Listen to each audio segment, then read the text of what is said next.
All right, episode 1.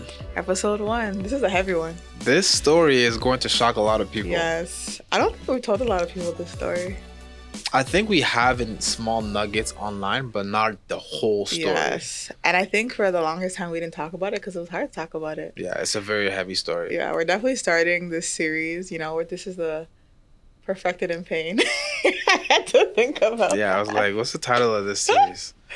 This is the Perfected in Pain series, and I can definitely say we're starting with probably one of our biggest pain points. Yeah. But we want to be real with you guys, want to be honest, so yeah. Let's talk about it. Let's talk about it. This is the story of when they tried to have us abort our firstborn child. Our firstborn.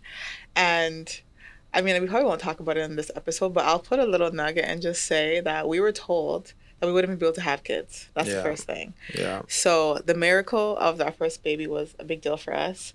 The timing of her was a big deal for us. Maybe we'll talk about that in another video. But it's important to give that history because here you are. You finally, not necessarily finally, but you conceive after being told that you won't be able to conceive. Just because of different health reasons I have. But, join my mom podcast when I hear about that. And we get pregnant way faster than they told us. We get pregnant. I mean, you get pregnant. Well, yeah. Well, yeah. I'm saying we because pregnant it's with ideas for me, but yes. I was pregnant with a dream. But yes, you got pregnant. It's not serious. Oh, yeah. So I get pregnant. And within 6 months, 3 months, 6 months of marriage. Yes. 3 months of trying per se, I guess. And we're excited. Everything's going fine. And then at 19 weeks, after no signs of anything, of course I was sick, but that comes with pregnancy. 19 weeks. How did this even come up? How did I end up at the hospital? So what happened was... You remember it? Oh, he's ready. He remembers. I remember. So we actually went to the clinic to do a checkup. And we were going to find out the gender of the baby. God, I forgot about that. So we went. This is a casual Tuesday, let's say. Yeah, for an ultrasound to find out. Yeah, exactly. So we went, and we wanted to know the gender before the gender reveal party. Yes. Just because I didn't want to find out during the party. With other people, yeah. He wanted that private. Exactly. So they do the ultrasound on you. And then she just is acting super weird. The lady, the nurse, the nurse, she didn't hide it very well at all. For sure. No, and she was just acting super weird. She kept going in and out of the room. Yeah, and I was like, I feel like there's something strange happening. Yeah. And then she brought another nurse in, and then she was also doing the ultrasound with her. And then at that point, I just knew, okay, there must be something wrong because why would they have because she wasn't giving us any context. She wasn't answering any of our questions. So when nurses started doing that, you're like, so we started to get nervous because we're like, is the baby's heart not beating? Exactly, yeah. But so I asked that, and she's just like, no, the heart's beating.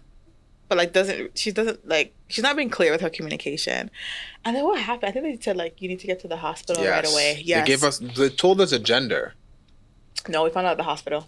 Really? Yeah, they never told us a gender. Oh, wow. I remember because the doctor kind of he was only supposed to tell you, remember? And then he just said it out loud. And I was like, because I wanted to still be surprised. I think we were going to do something where you found a way to tell me and then we're going to have a gender. I think that was a plan. I don't remember. All I know is they say you need to get to the hospital immediately. No context. At all. First of all, is this even legal to handle things like this? In Ontario, yes. Actually, Ontario's a bit different. Oh my God, the Canadian medical system. Anyways, so we get to the hospital. So I don't have much. All she says is there's something. We found something on your ultrasound that's concerning. We need to get to a hospital immediately. And that's all I kind of know. And I know that the baby's alive, I guess, because she wasn't really clear with that. Yeah. But I don't know what the issue is. We get to the hospital, and we don't even have to wait. They get us in a room right away. But I have to still wait to for a doctor to come in. Yes. So I don't know if you remember this, but multiple doctors were coming in. I remember. It wasn't just I don't know what that was about. It's they were trying to find a way to tell us what's going on. It's kind of why is it so dramatic? It's the same thing that happens when somebody dies. and they don't know how to tell you that somebody's dead or that person passed away. Yeah, we've been through that. We'll have to talk about that in one of these episodes. Because it was really awkward. It was like somebody's trying to tell you something, but they don't know how to tell you. They don't know how to tell you. And at that point, we both knew that there was something clearly very wrong. Yes. With you and the baby. My main thing was just I hope the baby is good. I hope the baby's all right. Like, what's going on? And she's safe. Exactly. But yeah. Yeah, so anyways, a doctor, it was a male doctor. So they have to like, they're like, oh, we need to check you. And it was extremely painful. Do you remember that? I'm like crying. I'm like, first of all, this hurts. Second of all, what is going on? And my husband was so calm. He's always like this. And I'm sure on the inside you're probably panicking. And he was just kind of like trying to help me get through the pain of them checking. Because at 19 weeks, like being checked, if you know what I mean by check, especially when they check to like they open your. I mean, I think I said on YouTube. Well, I don't know if YouTube will ban us for saying that. Okay. I don't know. I'm gonna have to believe it. Yeah. They look into your lady parts to see the baby, but at 19 weeks you're still pretty like far from like that's not usually a procedure they would do that early on. Let me put it that way. So it was painful and because they were like frantic and panicking, they weren't like being like gentle with me. They weren't being they were just very much like this is an emergency. Anyways, long story short, they tell me my cervix is wide open. My cervix is wide open, and this is a extremely like sensitive concern to the baby because they don't think that I'm going to last like without getting an infection like for the remaining of the pregnancy. And the thing about, I don't know different parts of the world, but at least in Canada, they don't consider it like a life at 19 weeks.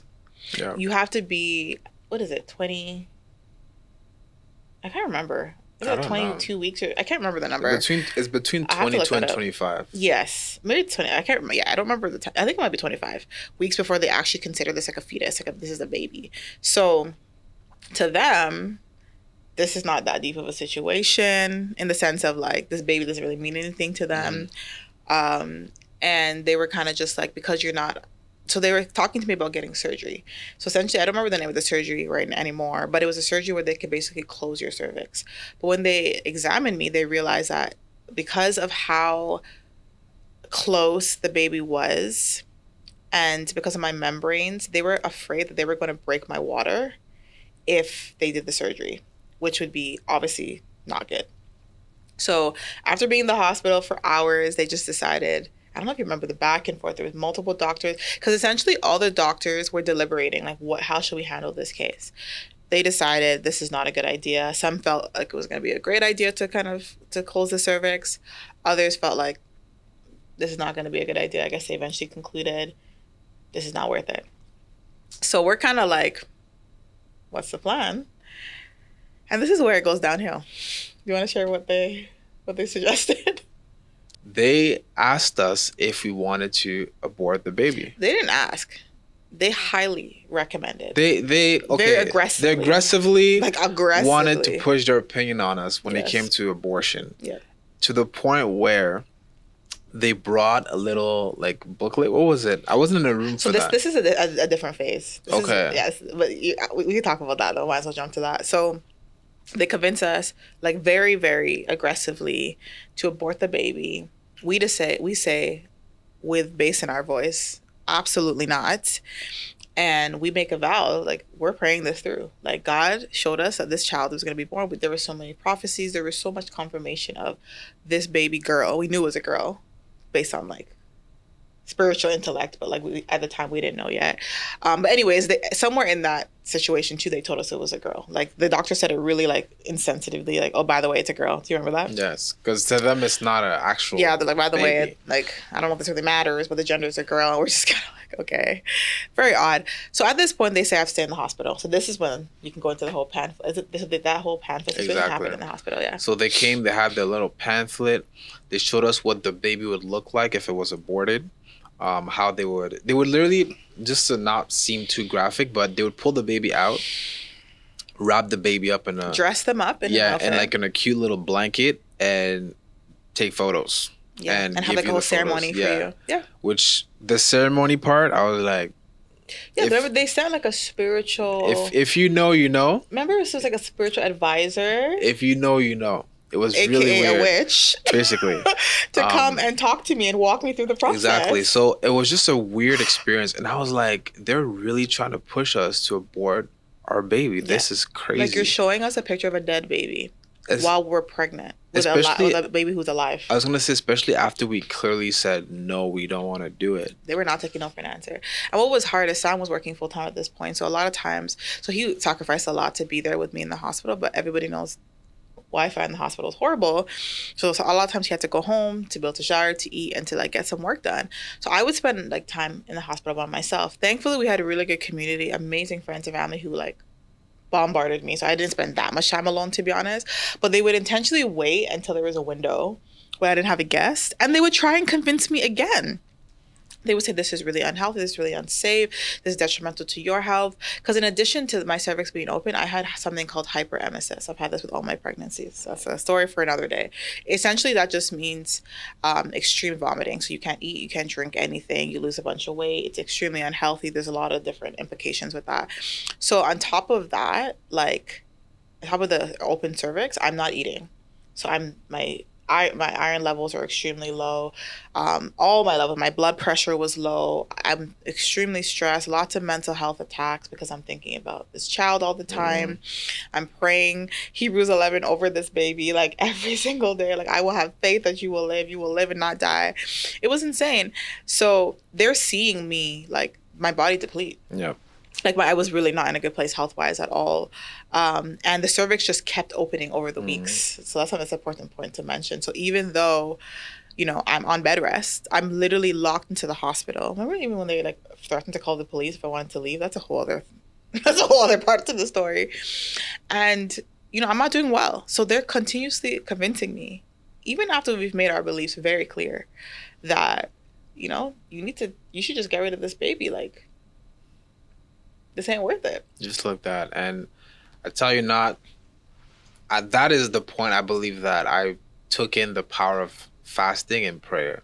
Ooh. Like, we just fast. Well, I just fasted. Yes. And I just prayed. Because I was like, he was a skinny guy. God, I don't even remember how small I was. I was probably like 150 or 160. Yeah. Maybe which is less. really small. But yeah, I was just like, God, we've seen this baby in dreams. We know the plans that you have for us. Like, I was just quoting scripture because I knew that God has my back, and I'm not going to allow these doctors to tell me otherwise. Yeah, and I think one of the crazy things I just remembered is I remember a lady walking up to me at a church service, and she literally put her hand on my stomach and told me I should get rid of this baby. No way. Yes. I didn't even know that. You probably don't remember, but I was really hurt. I guess she maybe knew a little bit about our story because we literally had all hands on deck praying about this situation. We were like, we need community, we need as much people gathered as possible because there was a lot of weird stuff happening, as you have heard. And she literally told me, like, baby's probably not gonna live. Like, put her hand on my stomach and said that, essentially cursed me. And I remember at that point I said to the Lord, I can't do this anymore. This is weird. Like, why is there so much warfare against this little girl? You know, and we already knew we were going to name her Zion. We already knew, like, we were ready for her. And, you know, we're going to be probably doing a part 2 to talk about, like, what ends up happening when Zion is born, which is a whole other, I'll leave that on a cliffhanger for sure. But I will say that this was, for me as well, like, I don't think I've ever prayed like that in any other season of my life. Because all I had was prayer, which is the best thing you can have. Yes. To be honest, that's what got me through every day. Because every day they had like a whiteboard on the wall where they would write the days. Remember, like, okay, 29 weeks plus yes. 1. And every day I remember the anxiety of, okay, one more day. Okay, another day. And I remember it was right in front of my hospital bed. And yeah, I think there's so much to the story, but I think in just ending, something that was really powerful was when Zion was breech and they knew that she was going to come early. There was no way she was going to make it to full term. My cervix was wide open at this point. I was dilated, and we needed her to turn because you can't do a premature birth if the baby's breech. It's highly dangerous. And I remember one of our mentors at the time, he was our pastors. He came. His name is Reverend Benda Ola. He is like very dear to our heart. And he said, turn in Jesus' name. I remember he prayed a very simple prayer. Mm-hmm. And literally, I think I did an ultrasound later on that night, and that baby turned. Zion turned. That girl turned. Yeah, she did. I actually felt it, and I said to the nurse, I think she turned. And she's kind of like, oh, I doubt it. You know, we've been trying to get her to turn for days, and, you know, negative That's how Nancy. these nurses are. And she turned. And she stayed like that. She didn't turn. Because I remember they were like, oh, she's probably going to turn back. Because she really liked that position. And that was a part of the issue, too. Is like her feet were literally poking through, which is a whole other thing. And she turned. So, like, even in the midst of the pain, there was so much miracles happening. Yes. Like, at a point, they found cysts, remember? And then we prayed for 3 days, and the cyst disappeared. Mm. Guys, this is what we're talking about, perfected in pain. Like, God is perfecting the story in the midst of, like, the most traumatic incidents. There's something I heard on Sunday at church. Who said it? Apostle Tommy said... He said sometimes God would allow warfare in your life to teach you how to war. Yeah. And I really believe during that season, God literally taught us how to war. Absolutely. Like, there are different dimensions to war, right? Yeah. Even in the natural. But in the spiritual realm, for us, specifically in this scenario, it took our ability to war to such a different level. That I came out of that season just being a different person. Because you're thrown into it. Literally. And either you're going to get killed or you're going to stand up and you're going to fight. That's right. And we're like, we're going to fight. Like, this girl's going to live. And, you know, one thing I should say is they told us, because at a point they realized, okay, if these people are not budging, they're keeping this baby, no matter what we say. So they gave us, do you remember the diagnosis? Like, every diagnosis you can think of, they said, okay, she'll live, but she will have, like, a list of disabilities. Remember they said she'll struggle to hear, she'll struggle to see. I can't even remember what else. Even articulation of being able to speak. They were so sure that she was going to be disabled to a level that is just like, in their opinion, not worth living. Mm. This girl came out with not one disability. Not one. And when we get to part 2, we'll talk a little bit more about like her birth and all of that. But I just really want to encourage someone who watches this that like there is a perfecting in your pain. And for those who are trying for kids, and maybe I'm sure there's someone watching here who has gotten a diagnosis that is extremely scary. Or maybe you have this like wrestling thought in your mind of aborting your baby. Please do not do it. Do not abort your baby. This is a blessing from the Lord. This is a life so worth living. And I promise you, as hard as it feels right now, as impossible as it feels right now, you're going to be okay. And the baby's going to be okay. And your marriage is going to be okay. That's right. Even though it's hard, even though it hurts, even though it's painful, there's a beautiful story in it. All right, guys. So if you enjoyed that episode, do not forget to go ahead and hit subscribe. Yes. If you're new to this channel, listen, we're going to be going over different stories, different perspectives, different just sides of marriage that many of us are not used to.